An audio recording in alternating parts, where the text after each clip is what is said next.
What is up, YouTube? Dottz Gaming here, and today I am bringing you guys my updated add-on guide. So this add-on guide is going to not only include the new list of add-ons that I am using. Not much has really changed since the last list, but a couple things have changed. Not only is it going to be the new list, but I'm also going to go in depth with you guys and show you my settings, as I am constantly getting questions about what specific settings am I using and how do I get them. So I'm going to go over the list of add-ons first, just in case you don't care about the specific settings. But if you want to listen to the specific settings, I urge you to please stick around.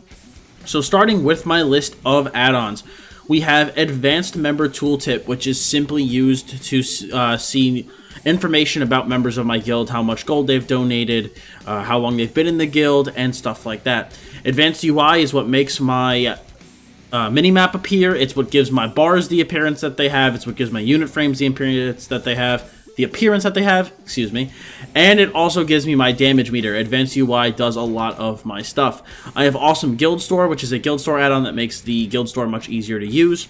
Dark UI, which gives my UI a dark look to it. It's kind of like night mode, but in Elder Scrolls Online. Destinations puts undiscovered places on my map. Very configurable. You can make this show as many or as little icons as you possibly want. We have Dressing Room, which is what I use to swap bars and gear sets. Godsend, which is what I use to send mail to my entire guild at once. We have Lore Books, which is what I use to find lore books on the map. Very similar to Destinations, but specifically for lore books. We have Master Merchant, which allows me to find out how much stuff is selling for on Guild Trader, so that I'm able to sell at a competitive price, and also know if I'm buying something at a competitive price. It helps me with my buying and selling a lot. This add-on does use a lot of memory though, so I highly encourage you to up your allotted memory so that you do not constantly get the memory error that appears. It's not really an error, so to speak. It is just a warning, but I would encourage you, if it annoys you as much as it annoyed me, I would up your add-on memory. You also have Srendar, which does my buffs and debuffs. I know that there is a default one in the game, but I'm not a huge fan of it, and I would rather just have an add-on to customize it. We have Sky Sarge, which is similar to Lore Books and Destinations, but for Sky Shards. And then Trait Buddy, which is what I use for research and seeing what research timers I have going. Now, let's move on to the specific settings. Some I've done a lot of customization for, others not so much. With AUI, you have several different modules you can use, okay? So you want to go to AUI Module Management. I have Minimap, Unit Frames, Combat, Action Bar, and Frame Mover turned on, but I have Quest Tracker and Buffs turned off. I use Srendar for my buffs, and the Quest Tracker just annoyed the crap out of me. So for Action Bar, I just pretty much left this default, didn't really change much to it. I think maybe I put allow to show text and allow more than 100% here, but otherwise I really don't think I edited much. In terms of combats, alright, I actually did, I think, a good bit here. So we have indicating elements. Really don't think I changed much here. Same thing with the mini meter, the damage meter. Did not change anything. Combat messages, on the other hand, this I changed quite a bit. I really don't use any of the combat text. I really only use it for kind of like notification messages. You see, I don't use it for damage outgoing. I don't do it critical damage, no healing, no crit healing, no incoming damage, no crit damage incoming, no healing incoming. Nothing, blah, blah, blah, blah, blah.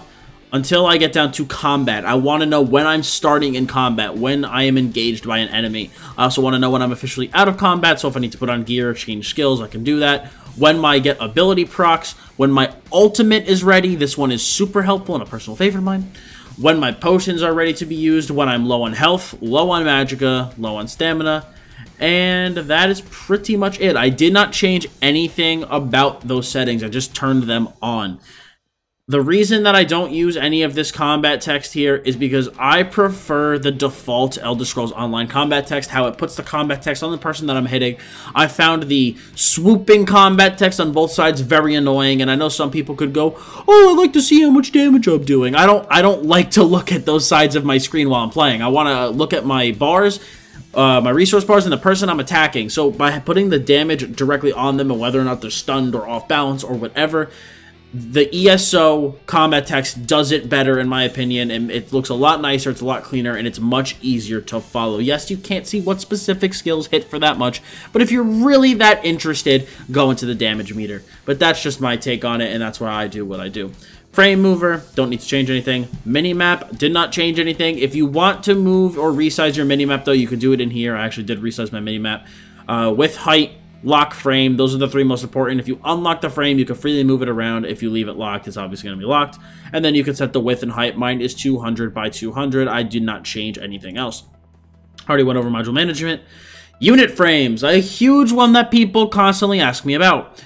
I use the TESO template, T-E-S-O, Elder Scrolls Online template. It's basically the AUI version of the default template. I do not like AUI's combat frames. I really like the default combat frames, but I wanted to be able to move them around and change them and screw with them and have, you know, better information on them. So I did it through Advanced UI.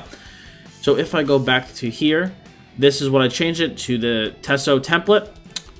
Did not really change anything in terms of indicating elements. I left everything on. I did not change anything in terms of colors. I did not change anything really below here. But how did I get them in the middle? I unlocked everything. I showed a preview, and I manually dragged this stuff here. Yes, I lined this up myself. I did not get an add-on to do this. I, took the time and just quickly lined these up myself. It's not that hard. With a little bit of patience, you guys can easily do it. The next add-on is Awesome Guild Store. So let me go to a guild trader so that you guys can actually see what Awesome Guild Store looks like. I did not... where the hell am I? Alright, you know what? We'll be right back when I get to a guild trader. Alright, so now that we're finally at a guild trader, let us see what Awesome Guild Store looks like. This is what it looks like, boys and girls. It is much easier to find things in the guild store. You could set the level range, the price range, the quality range, unit price filter. So if you're searching for a stack, you can search by unit price. You can search by weapons and then go another level deeper. Apparel, go another level deeper. Consumables. And not only that, you can choose for apparel. Do I want to look for head, chest, shoulders, waist, all those different types of customizations. You can look by trait, by enchantment, by name, by style. This makes browsing the guild store a million times easier, and I highly recommend having this. It also syncs well with Trait Buddy, and it works well with Master Merchant. I did not really change, I don't believe, anything in terms of the settings. I pretty much just left everything the way it was, so I would just not really touch it and just leave it. Same thing with Dark UI. I installed it, never touched it. Destinations, I only did one thing, really. I pretty much left it all default, but I had it show werewolf and vampire spawns, vampire altars, and werewolf shrines. Otherwise, I pretty much just left it default. It is not currently updated for Morrowind at the time of making this video, but hopefully it will be soon. Dressing room. For dressing room, all I did was I made have a 4x2 length and width. Or I did not on this guy. Okay, well now you can see. I changed it on my Nightblade. Because I even read that. I was like, that doesn't sound right. I did it to have a 2x2 width and height. So that I would only have 4 different ability builds that I could possibly use. So I don't have to see that gigantic, 8 possible build screen come up every single time I want to use dressing room. I can just, press my keybind in the keybind settings and just simply look at 4. If you want to edit any keybinds, for any of these add-ons, you're going to want to go into the keybinds, okay? You're going to want to go into controls, key bindings, and edit them here.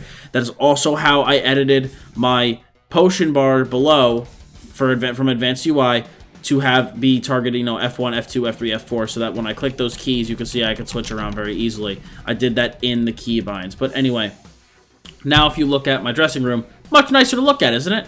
It's a lot less cumbersome, takes up a lot less room, but that's really the only setting I changed.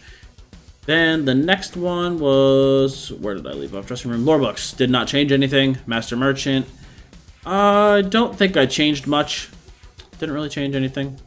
Just pretty much installed it and let it do its thing. Alright, I'm going to skip Srendar and come back to this because that one's going to take the longest. Sky Shards changed nothing. Trait Buddy changed nothing. Srendar.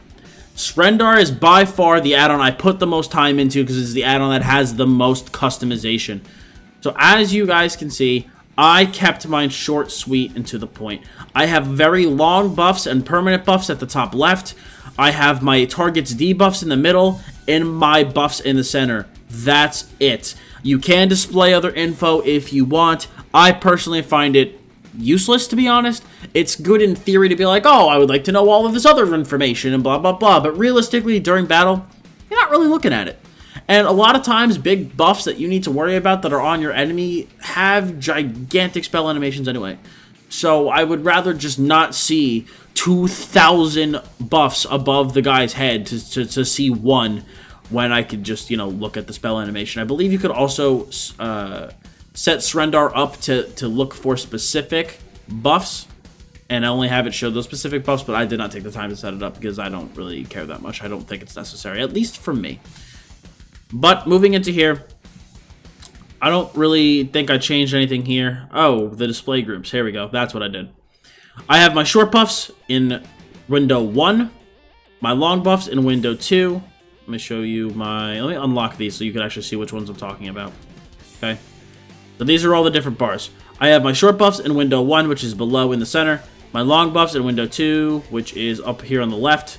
Major, minor, toggled, and ground, all in number 1. So any type of buff on me that isn't like permanent or long is in this. Is in this little space right here. Do not display enchant procs. I don't really...